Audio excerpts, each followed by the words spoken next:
बीते दिन कुछ ऐसा कारनामा हुआ है जिसे देख करके हमें 90 के दशक के पहले की राजनीति याद आती है।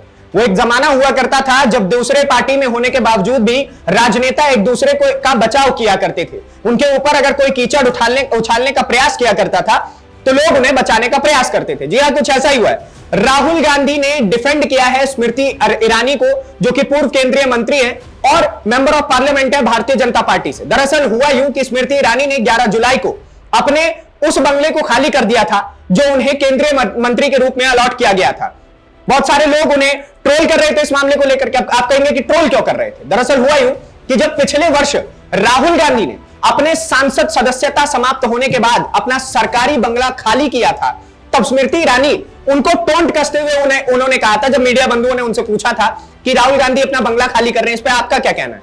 तो वो कहते हैं कि सरकारी बंगला राहुल गांधी का नहीं है बल्कि देश की जनता का है। अब जब उन्होंने ये बात कही तो जनता काफी भड़क चुकी है, क्योंकि अभी स्मृति ईरानी का बंगला खाली हुआ तो उसी को लेकर के लगातार उनके खिलाफ, स्मृति ईरानी के खिलाफ पोस्ट किए जा रहे थे कि स्मृति ईरानी जी अब आप क्या कहेंगे, अब तो आपने भी बंगला खाली कर दिया, तो अब तो फिर से देश की जनता का ही बंगला रह गया, आपका भी कुछ नहीं रहा। तो काफी ज्यादा हेट्रेड मिल रही थी। तो उन्हीं लोगों के खिलाफ राहुल गांधी ने स्मृति ईरानी के बचाव में एक पोस्ट लिखा और कहा, जीवन में हार जीत लगी रहती है। मैं सभी से अपील करता हूं कि वो स्मृति ईरानी या किसी भी अन्य नेता के लिए अपमानजनक भाषा का इस्तेमाल ना करें या बुरा व्यवहार करने से बचे। लोगों को नीचा दिखाना और अपमान करना कमजोरी की निशानी होती है, ताकत की नहीं। यहां कहीं ना कहीं एक चीज तो देखने लायक है कि राहुल गांधी जो 2024 का चुनाव जीते हैं, इस बार उनका एक अलग ही रवैया हमें देखने को मिल रहा है, चाहे वो अच्छे राजनेता के रूप में हो। क्योंकि मैं पहले के मुकाबले, देखिए मैंने पॉलिटिक्स काफी हद तक कवर किए, तो मुझे पता चलता है कि पहले के मुकाबले जब राहुल गांधी ऐसी कुछ हुआ करता था तो उनकी पार्टी भी उसी ट्रोल में शामिल हो जाती थी। लेकिन इस बार राहुल गांधी ने कहीं ना कहीं तो मोहब्बत की दुकान खोल दी। और देखिए कि स्मृति ईरानी के बचाव में उन्होंने कहा कि आप उनको ऐसे नहीं कह सकते।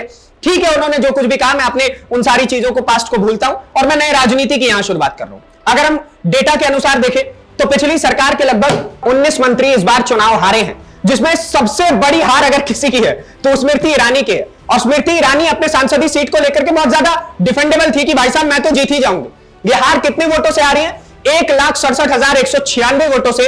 वो कांग्रेस पार्टी के एक आम कार्यकर्ता किशोरी लाल शर्मा से यह हार चुकी है। सत्ता स्थायी नहीं होती है, ना ही सरकारी बंगले और ना ही सरकारी पद। इसलिए कभी भी हमें अपनी विनम्रता नहीं छोड़नी चाहिए। यह हमें साफ तौर से देखने को मिला इस बार के मामले से।